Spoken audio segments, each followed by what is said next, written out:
Hari ini kita akan lanjutkan pembahasan kita tentang kebenaran firman Tuhan. Biar kita ini semakin hari semakin memiliki sikap yang benar di hadapan Tuhan. Karena seringkali kita menghadapi masalah, ngadapin tekanan, ngadapin problem, disakitin orang, dilukain orang, dikecewain orang, dihianatin orang. Kita pingin bales, kita pingin coba melakukan sesuatu dengan kekuatan kita sendiri. Padahal kalau kita ini membalas, kalau kita ini melakukan pembalasan, sebenarnya kita sudah tidak hidup dalam kebenaran firman Tuhan. Harusnya sikap kita harus sesuai dengan kebenaran firman Tuhan. Sikap kita sebagai anak-anak kerajaan harus sesuai dengan kebenaran firman Tuhan. Karena kalau disakitin, udah dilukai begitu rupa, pingin balas. Kalau suaminya selingkuh, dia pingin selingkuh balik. Kalau istrinya selingkuh, suaminya juga pingin selingkuh, pingin melakukan yang sama. Itulah cara orang dunia. Orang dunia selalu pingin melakukan seperti itu. Ketika disakitin, kita coba pingin nyakitin balik. Dan kita benci, dendam. Bahkan ada orang-orang tertentu karena terlalu disakitin, dilukain sampai dia marah begitu luar biasa, tidak bisa mengendalikan diri, dan ujungnya sampai menghilangkan nyawa seseorang. Karena apa? Pingin balas dendam. Nah, kita sebagai anak Tuhan harus memiliki reaksi yang benar ketika itu menghadapi hal yang buruk, hal yang tidak enak, hal yang melukai, hal yang bikin batin kita tersiksa. Reaksi kita harus sesuai dengan kebenaran firman Tuhan. Jangan sampai reaksi kita ini di luar kebenaran firman Tuhan.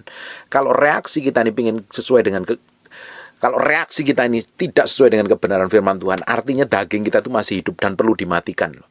Daging ini kalau masih hidup, pingin balas dendam, pingin melakukan pembalasan, pingin melakukan balik, pingin menyerang balik, pingin menyakitin balik, pingin melakukan hal yang buruk kepada orang-orang yang telah memperlakukan buruk kepada kita. Justru itu artinya daging kita masih hidup. Ketika seseorang itu dagingnya mati, keinginan dagingnya mati, dia taruh pada pusat kehendak Tuhan, dia tidak ingin balas. Karena dia tahu, dia meski lakukan kebenaran. Ingat nggak Yesus ngomong begini, Tuhan, ampunilah mereka karena mereka tidak tahu apa yang mereka perbuat. Mereka tidak tahu apa yang mereka lakukan. Dia melakukannya kejahatan karena tidak mengerti kebenaran.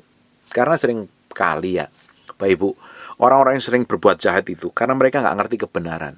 Dia kalau tahu kebenaran, dia pasti nggak akan melakukan kejahatan. Tapi kalau reaksi kita yang ngerti kebenaran malah melakukan seperti gaya caranya orang dunia, kita yang tidak hidup di dalam kebenaran, bagaimana mungkin orang-orang yang melakukan kejahatan itu bisa bertobat dan berubah? Harusnya kan hidup kita menjadi berkat bagi mereka. Pak, kan manusiawi toh kalau mau balas orang yang telah melukai dan menyakitin. Itu manusiawi menurut cara dunia. Menurut cara kerajaan Allah kita mesti belajar nih. Buka sebentar di 1 Tesalonika pasal yang kelima ayat yang ke-15. Perhatikanlah. Kalau ada kata perhatikanlah itu artinya penting. Penting banget nih. Supaya jangan ada orang yang membalas jahat dengan jahat. Tetapi usahakanlah senantiasa yang baik terhadap kamu masing-masing dan terhadap semua orang. Kita justru disuruh melakukan hal yang baik, bukan melakukan hal jahat kepada jahat.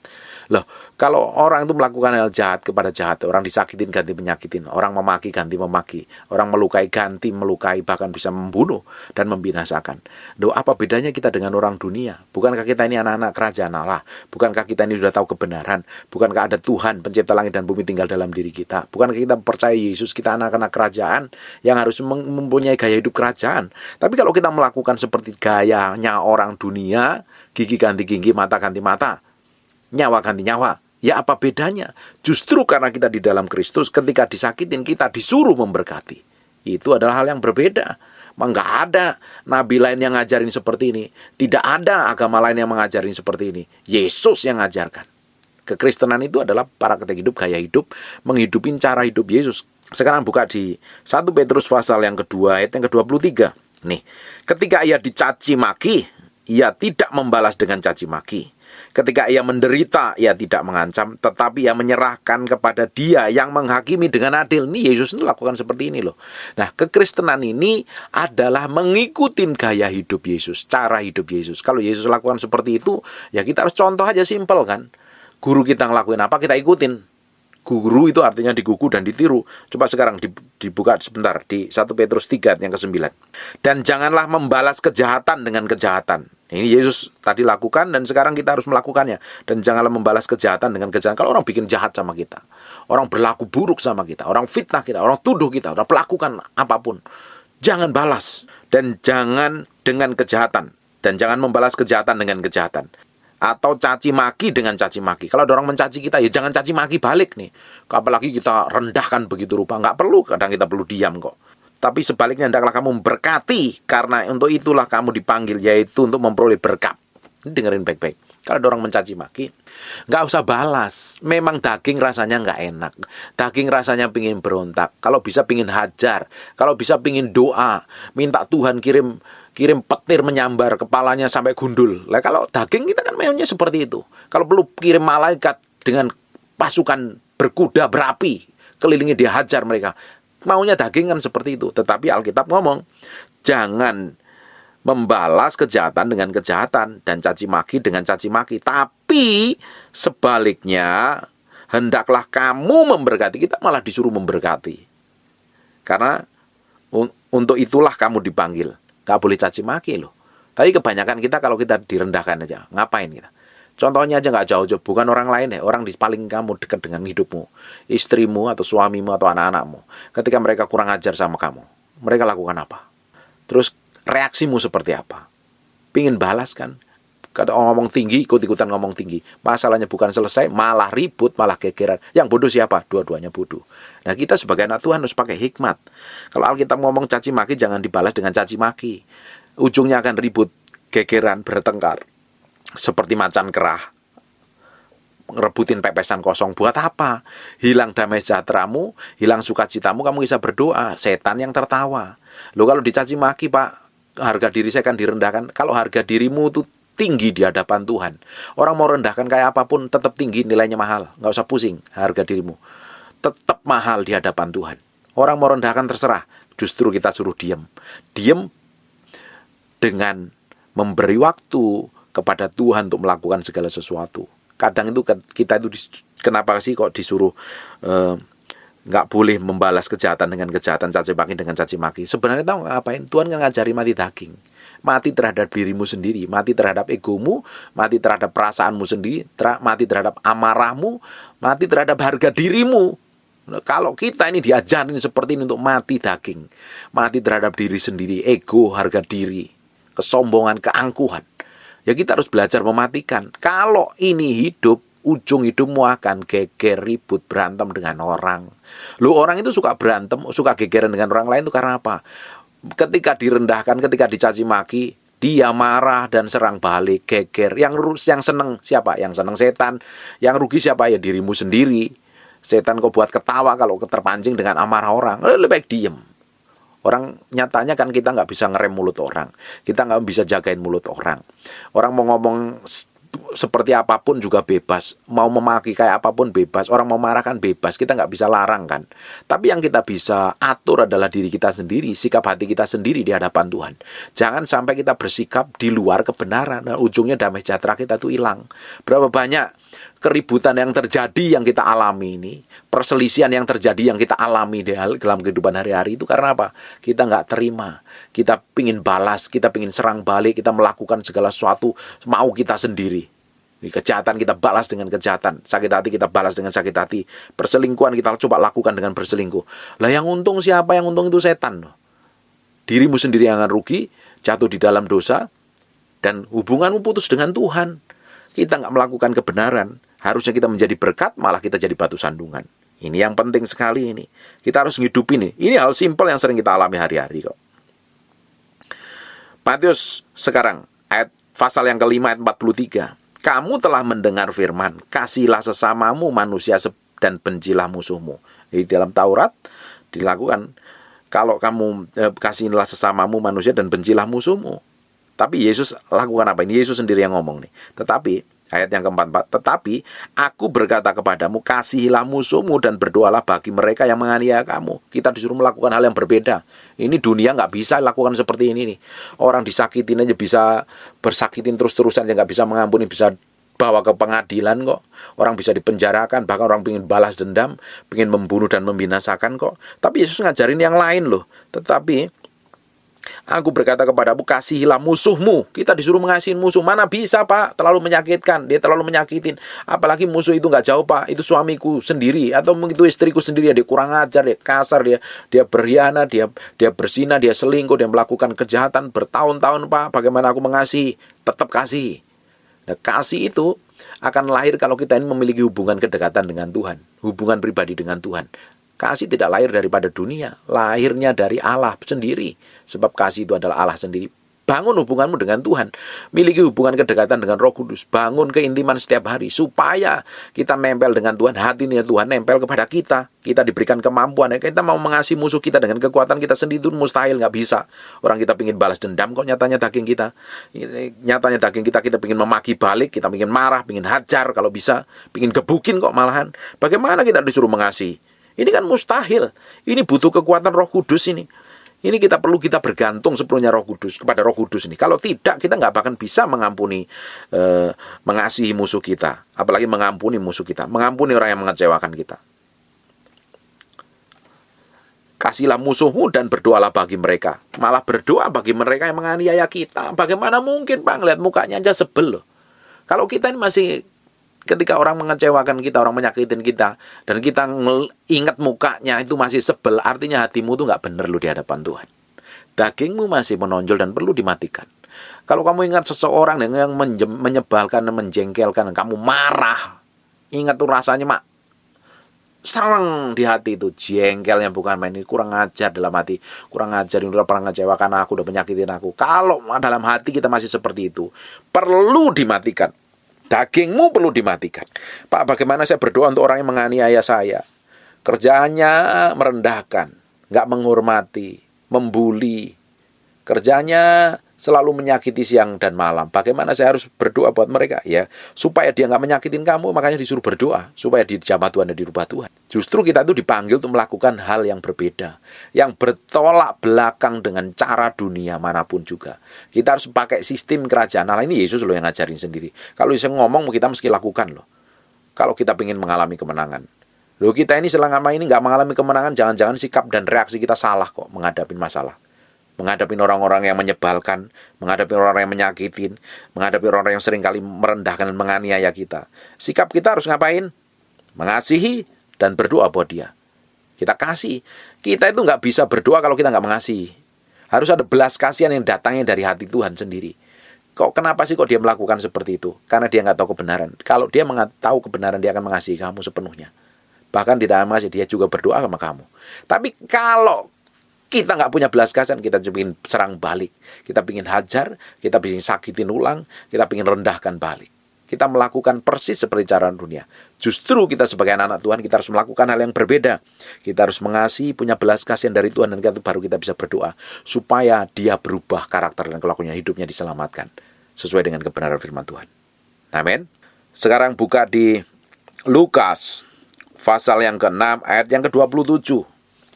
Tetapi kepada kamu yang mendengarkan aku, Yesus sendiri juga ngomong, aku berkata kasihilah musuhmu, berbuatlah baik kepada orang yang membenci kamu. Orang yang benci sama kita malah suruh berbuat baik. Saya udah lakukan berkali-kali. Ketika orang itu benci dengan saya dan melakukan hal buruk, bahkan memfitnah menuduh saya, justru saya seringkali kirim makanan kepada orang ini. Saya mesti lakukan. Kalau kita ini melakukan yang baik, orang yang membenci kepada kita itu seperti menaruh bara di atas kepalanya. Kalau menaruh bara di atas kepala dengan kita berbuat baik, lama-lama bara itu membakar rambutnya ya. Dia sendiri yang kebakar oleh rencana Tuhan, oleh kehendak Tuhan, ya biarin saja. Justru bagian kita kan melakukan kebaikan. Bagian kita kan melakukan kebenaran. Kalau kita melakukan kebenaran, ya kita harus lakukan dengan segenap hati, dengan sepenuh hati. Jangan kita ngedumel. Jangan kita gerundel. Kita ngomel. Kita menggerutu. Buat apa? Nggak ada gunanya. Ujungnya malah kita sendiri yang sakit hati. Kita sendiri yang jengkel. Kalau ada orang yang menyakiti dan melukai kita, justru kita harus melakukan yang terbaik. Ngapain? Mengasihi, memberkati, melakukan segala sesuatu yang terbaik. Kita tuh melakukan segala sesuatu tuh seperti melakukannya untuk Tuhan. Supaya apa? Hati kita juga damai dan hati kita tenang. Amin. Sekarang coba buka di kitab Amsal pasal yang ke-25 ayat 21 dan 22. Perhatikan ya, ayat ini bagus sekali. Jika seterumu lapar, yang kamu seteru yang gegeran ribut tadi, lapar, tahu kekurangan butuh pertolongan, berilah dia makan roti. Dan jikalau ia dahaga, berilah dia minum air. Ayat yang kedua-dua perhatikan. Karena engkau akan menimbun bara api di atas kepalanya, dan Tuhan akan membalas itu kepadamu. Oh, jangan balas. Kita serahkan sama Tuhan. Kita lakukan kebenaran. Kalau perlu kirim makanan yang enak, kirim hadiah, kita seperti naruh bara api di atas kepalanya, Tuhan sendiri akan membalas. Kalau kita ini coba membalas orang yang menyakitin kita, orang yang melukain kita coba balas balik gitu loh. Engkau tidak akan dapat pembelaan Tuhan, karena engkau udah balas pakai kekuatanmu sendiri. Justru waktu kita itu berdiam diri, ketika disakitin, dilukai, Tuhan yang akan beracara. Daud itu difitnah, dituduh, mau dikejar-kejar, mau dibunuh, mau dibinasakan berkali-kali. Yang ngejar-ngejar adalah Saul, mertuanya sendiri, bayangkan. Apakah Daud membalas? Tidak, dia tidak mau membalas sama sekali. Reaksinya malah benar di hadapan Tuhan. Bahkan dia punya kesempatan untuk membunuh itu berkali-kali ketika Saul sedang buang hajat dan ketika Saul tertidur. Tapi hatinya berdebar-debar, dia tahu nggak mau menyakiti hati Tuhan. Kita harus memiliki sikap hati yang benar seperti itu, supaya hidup kita semakin hari semakin berjalan dalam pusat kehendak Tuhan, dan kita tidak dikuasai oleh keinginan daging dan emosi kita. Kalau kita dikuasai daging dan emosi kita, ujungnya kita akan tersesat jatuh. Kita malah berdosa di hadapan Tuhan. Kita harus melakukan kebenaran seperti yang Tuhan mau. Sikap, kelakuan, perkataan, tindakan kita itu harus sesuai dengan kebenaran firman. Kalau firman, Yesus sendiri ngomong, kasihilah musuhmu dan berbuatlah baik kepada orang yang membenci kamu, ya lakukan. Udah simpel kan? Sekarang Lukas 6 ayat 35, buka sebentar. Tetapi kamu kasihilah musuhmu dan berbuat baik kepada mereka yang pinjam mereka. Nih, saya ulang lagi ya. Tetapi kamu kasihilah musuhmu dan berbuat baiklah kepada mereka, dan pinjamkan dengan tidak mengharapkan balasan. Maka upahmu akan besar dan kamu akan menjadi anak-anak Allah yang maha tinggi. Sebab ia baik terhadap orang-orang yang tidak tahu berterima kasih dan terhadap orang-orang yang jahat. Tuhan ada perhitungannya. Bahkan kita melakukan kebenaran kok, nanti Tuhan yang akan pilih. Jangan coba membalas. Jangan pakai trik-trik manusia untuk coba melakukan pembalasan apapun juga. Dulu saya pernah dengar ada seorang pendeta, ketika disakitin dicoba pakai kekuatan macam-macam lah untuk melakukan. Saya pikir ini pendeta belum mati dagingnya. Orang itu kalau jadi hamba Tuhan itu harus mati, mau difitnah, dituduh, diperlakukan buruk, kayak tenang aja loh, kita malah hamba Tuhan kok. Nanti dia akan berurusan dengan Tuhan. Tapi kalau kita coba membela diri, artinya daging kita itu masih hidup. Kamu nih kalau disakitin pengen balas, artinya dagingmu masih hidup. Kamu belum mati di hadapan Tuhan loh. Kamu gak bisa ngerti hati Tuhan, gak bisa menyenangkan hati Tuhan, sampai keinginan daging itu mati. Saya perhatikan orang-orang yang sering ngomong rohani, posting perkara rohani di Facebook, di media sosial. Kelihatannya ini orang ini rohani ini. Tapi terlihat ada beberapa orang yang nyerang balik dia. Ternyata reaksinya tuh mengerikan sekali. Reaksinya seperti orang dunia. Bagaimana mungkin bisa menaklukkan dirinya kepada dunia kalau sifat dan kelakuannya seperti orang dunia? Harusnya kita melakukan cara yang berbeda. Mau orang tuduh kita, mau orang fitnah kita, perlakuan buruk kepada kita, kalau kita melakukan kebenaran gak usah pusing, Tuhan sendiri akan bela kita kok. Tidak ada yang perlu kita ributkan. Cukup tenang dalam hadirat Tuhan. Saya udah buktikan berkali-kali.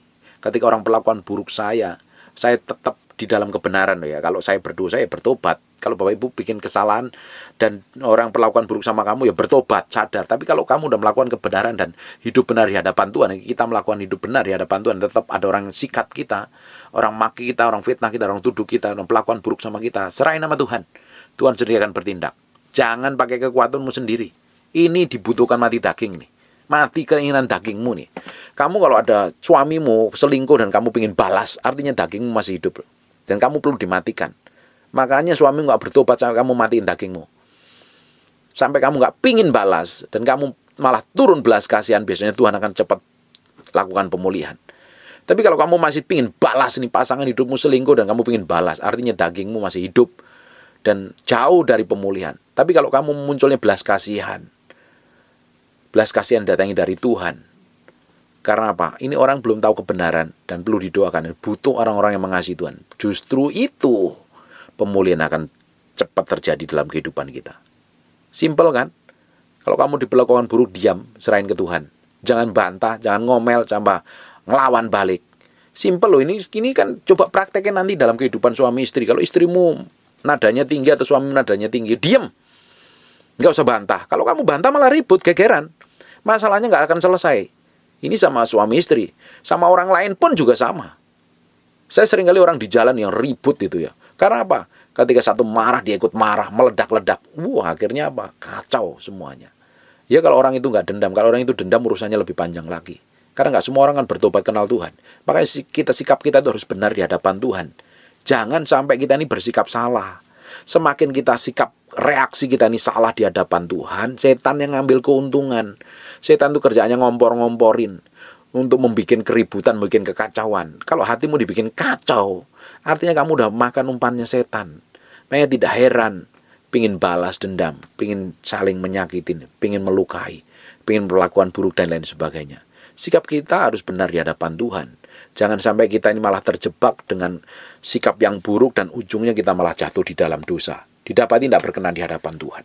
Belajar mengendalikan diri sepenuhnya di hadapan Tuhan. Belajar menaklukkan emosi ini di hadapan Tuhan. Belajar menaklukkan pikiran, kehendak, dan kemauan kita pada pusat kehendak Tuhan. Makanya seseorang kan terlihat itu rohani, hidupin firman apa tidak. Lihat dari bagaimana dia mengontrol dan mengendalikan emosinya kok. Petrus waktu masih awal-awal, emosinya meledak-meledak. Ini orang dipakai Tuhan juga loh. Nyembuhin orang sakit, ngusir setan-setan waktu ngikut Yesus. Tapi ketika Yesus ditangkap, diambil pedang, hambanya imam besar dipotong telinganya. Dan orangnya sombong, angkuh, emosian meledak-ledak. Tapi perhatikan Petrus, ketika dia udah matang, umurnya udah dewasa di dalam Kristus, caranya berbeda, sikapnya berbeda cara menghadapi masalah. Nah, kalau kita ini masih meledak-ledak emosian, ngamuan, marahan, pingin balas dendam, artinya kamu masih bayi rohani, masih anak-anak, nggak ngerti kebenaran, belum bertumbuh dewasa di dalam Kristus. Terbukti dari karakter dan sikap dan kelakuanmu. Terbukti. Kamu bisa ngomong cinta Tuhan, berbui-bui, mengasihi Tuhan berbui-bui, ya, tapi kalau bukti dari kelakuan dan sikapmu kacau dan berantakan, penuh emosi dan amarah, pingin balas dendam, artinya kamu masih kanak-kanak. Tidak peduli kamu punya jabatan dan gelar apapun juga. Tapi kamu di hadapan Tuhan masih anak-anak. Karena apa? Pingin balas dendam. Orang yang dewasa di dalam Kristus ketika menghadapi tekanan, dia tenang, relax, serahin ke Tuhan, enjoy, berjalan sama Tuhan. Dagingnya nggak enak, Pak, matiin dagingmu. Kita itu harus memiliki sampai tingkat di mana kita itu mau orang sakitin, mau orang lukai, mau orang rendahkan, udah nggak terlalu peduli. Sampai hari ini pun saya nggak terlalu peduli dengan kata orang. Mau orang itu muji, mau orang itu menjelekkan, mau itu orang merendahkan, saya nggak terlalu peduli. Karena saya lebih peduli dengan kata Tuhan. Kalau saya salah ya berubah, bertobat, balik kepada Tuhan. Tapi kalau saya benar, ada orang ngomong apapun juga, saya jalan terus sama Tuhan. Karena hidup saya nggak ditentukan oleh perkataan orang atau penilaian orang. Ditentukan oleh kata Tuhan. Masa depanmu bukan ditentukan oleh kata orang lain loh. Masa depan bukan ditentukan oleh perkataan atau cacian makian orang lain. Tapi ditentukan oleh janji Tuhan yang kamu hidupin setiap hari bersama Tuhan. Kita hidup ditentukan oleh janji Tuhan, perkataan Tuhan hidup kita. Makanya sampai ada lagu tuh, hidupku ditentukan oleh perkataanmu. Bukan kata orang. Orang disakitin sedikit kok pingin balas. Caci maki ganti caci maki. Ngomong kebun binatang. Tokek, biawak, nyamuk, kadal, bunglon, kelelawar. Disebut semuanya. Buat apa? Itu kan membuktikan kebodohan kita. Belum dewasa di dalam Kristus. Diam, tenang, serahin ke Tuhan. Malah justru kasih makanan dia. Berkatin dia. Doain dia. Justru kita seperti menaruh bara di atas kepalanya. Tuhan sendiri akan balas. Bayangin. Kalau kita melakukan hal yang baik kepada orang yang menyakiti dan melukai kita. Tuhan seperti taruh bara di atas kepalanya. Lama-lama kan rambutnya kebakar itu. Nggak usah pusing. Nggak usah bela diri. Enjoy jalan sama Tuhan tuh. Hidup kita tuh seringkali ngadepin masalah yang ruwet-ruwet, yang kacau-kacau karena respon kita itu salah di hadapan Tuhan. Terutama nggak bisa mengontrol dan mengendalikan emosi, menaklukkannya pada pusat kehendak Tuhan. Kita coba pingin balas. Disakitin ganti disakitin. Ngomong kasar ganti ngomong kasar. Direndahkan lebih merendahkan lagi. Untungnya apa? Setan yang senang. Setan yang untung. Kamu yang rugi. Kamu membuktikan kebodohanmu, ngikutin pelakuan orang bodoh, sama seperti orang dunia. Kita harus berbeda, melakukan hal yang berbeda. Melakukan hal yang berbeda. Setiap hari kita jalan sama Tuhan. Kita nikmatin kehidupan bersama Tuhan. Hidup kita pasti tidak dampak besar. Dan di sisi lain ketika kita melakukan kebenaran, memberkati musuh-musuh kita, mengasihi musuh-musuh kita, bahkan kasih makan sama mereka kalau yang kekurangan. Justru kita belajar mematikan keinginan daging kita pada pusat kehendaknya. Jangan pengen balas dendam. Nggak ada gunanya. Hidupmu tambah semakin kacau dan semakin sakit hati. Orang yang sakit hati yang pengen coba balas dendam, sakit hatimu tambah menjadi-jadi. Tidak akan pernah dipuaskan. Emosi, amarah itu tidak pernah bisa dipuaskan. Sekalipun kamu balas dendam sampai kamu mau binasakan orangnya, tidak akan pernah puas. Karena itu kejahatan tidak akan pernah memuaskan hatimu. Justru ketika kita mengampuni dan melakukan, sekalipun daging kita itu sakit, justru itu akan memberikan kepuasan yang sejati yang datangnya daripada Tuhan. Hidup kita dipenuhi dengan sukacita, hidup kita bahagia, menikmati kasih setia Tuhan, dan hidup kita semakin hari semakin dipakai Tuhan luar biasa. Amin. Jalan terus sama Tuhan. Jalan terus sama Tuhan. Jangan sampai salah bereaksi. Bereaksi seperti setan, setan diuntungkan, hidupmu akan hancur-hancuran. Kamu bereaksi seperti Tuhan, setan akan nangis, stres, babak belur, dan hidupmu akan dipromosi Tuhan. Amin. Jalan sama Tuhan tuh enjoy. Hidup sama Tuhan tuh enjoy, nikmatin hidup. Jalan terus sama Tuhan. Orang jalan sama Tuhan nggak akan ada stres, sekalipun dibawa dalam lembah bayang-bayang maut. Ngadepi kekurangan, himpitan, tekanan, persoalan, dikucilkan, disakitin, direndahkan, enjoy. Karena apa? Jalan sama Tuhan. Kalau kamu jalan pakai kekuatanmu sendiri, nangis, kamu jerit-jeritan, nggak kuat, nggak terima rasanya, kok diperlakukan buruk, nanti ujung-ujungnya lain Tuhan, kok Tuhan nggak tolong, ngawur kamu. Kalau sampai titik seperti itu, orang hatinya kamu disuruh matiin daging kok malah nyalain Tuhan. Kamu disuruhin matiin daging kok malah pingin balas dendam. Bagaimana ceritanya? Selama dagingmu masih nonjol dan kamu pengen balas, artinya kamu belum mati dan perlu dimatikan, disalibkan tuh setiap hari. Saya pun disalibkan setiap hari. Ada hal buruk yang harus dimatikan dalam diri saya ini. Setiap hari saya harus menyerahkan pada Tuhan. Tahu nggak Bapak Ibu, ketika kini saat teduh datang kepada Tuhan tuh, bukan sekedar minta, bukan hanya menyembah. Kita tuh berikan hidup kita sebagai korban. Korban yang berkenan. Makanya perlu dibereskan ini yang semua buruk, yang jelek, yang jahat di dalam hati kita ini. Supaya ketika jadi korban, dibakar dengan api kemuliaan, baunya tuh harum, menyenangkan hati Tuhan. Lah kalau baunya busuk, jelek, borok, rusak, kacau tuh, bagaimana bisa menyenangkan Tuhan? Nah itu kan perlu diremukkan, dimatiin tuh dari dalam diri kita ini. Makanya terus bangun keintiman dengan Tuhan. Hidup terus bersama Tuhan. Tuhan akan lakukan hal besar di masa yang akan datang. Dengerin baik-baik yang punya masalah, punya problem. Tuhan itu tetap peduli dengan hidupmu. Dia melihat pergumulanmu. Dia melihat perjuanganmu. Dia melihat sikap hatimu. Sikap hatimu benar di hadapan Tuhan. Dia akan bikin breakthrough dan terobosan. Dia akan melakukan hal ajaib dan besar. Dan nama Tuhan akan dipermuliakan melalui hidupmu. Amin. Tutup Alkitabmu, tutup matamu, kita berdoa Bapa dalam nama Yesus, bahwa terus kami memiliki sikap yang benar di dalam hadirat Tuhan. Bersikap seperti anak-anak kerajaan Allah, melakukan persis seperti yang Tuhan mau, sehingga hidup kami berkenan di hadapan Tuhan. Kami mengalami breakthrough dan terobosan. Kami akan segera terjadi pemulihan dalam keluarga kami, dengan masalah kami, dengan siapapun juga dipulihkan.